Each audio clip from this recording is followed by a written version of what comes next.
You're watching your local news leader. This is WCIA 3 News at 6. Seems like there's a curse in this town. Seems like there's a dark cloud.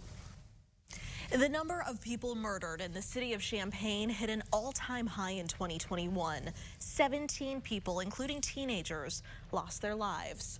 Good evening, I'm Jessica Coons. And I'm Jennifer Roscoe. All but one of those victims were shot and killed. Our Target 3 investigator, Renee Cooper, is with us. Renee, so dozens more were hurt.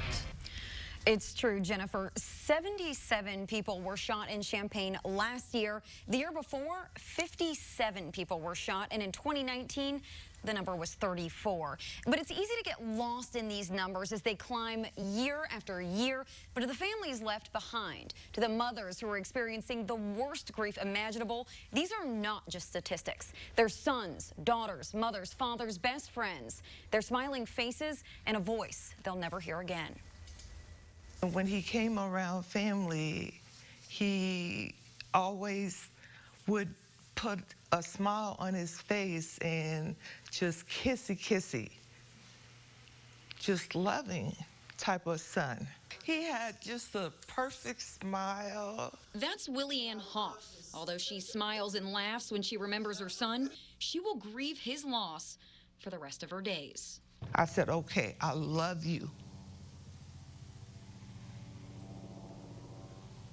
That was my last word to my child.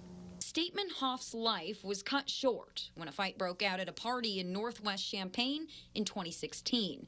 His mother says a bullet to the abdomen took her son away from her.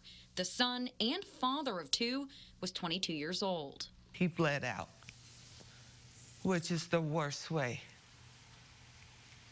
to die. My child wasn't perfect. No child is perfect. I'm not perfect. The gun violence in Champaign has escalated since Hoff's death. 5 years later, a record-setting number for both shootings and murders in the city. It's alarming. There's no question about that. And you know, as a law enforcement officer, something I've done for the last 24 years, I take it personal. Champaign Deputy Chief Jeff Kuhn oversees the Champaign County Street Crimes Task Force. The multi-jurisdictional unit formed in 2015 in direct response to an increase in gun violence in Champaign-Urbana. Key in on the individuals that are involved in gun crime activities. The task force took nearly 100 guns off the street last year.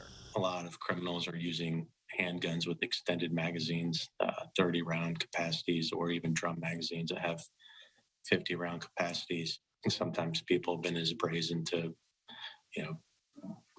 mark their location and challenge somebody. And as we dive into a new year, Hoff wants to see the community, police, and organizations working for change on the ground level to form a stronger bond. We do not want to see any moms hurting any longer. Now, over in Urbana, police reported 11 gun-related homicides in 2021. That's more than double the number from the 3 previous years combined. For a complete list or look at last year's gun violence statistics from Champaign police, including the amount of property damage left in the wake, head on over to WCIA.com. Back to you. All right, Renee, thank you. Now, the number of shots fired overall also went up significantly last year. Champaign police confirmed 259 shooting incidents. That's a 37% increase from 2020. We have an update from Champaign tonight. A man has been found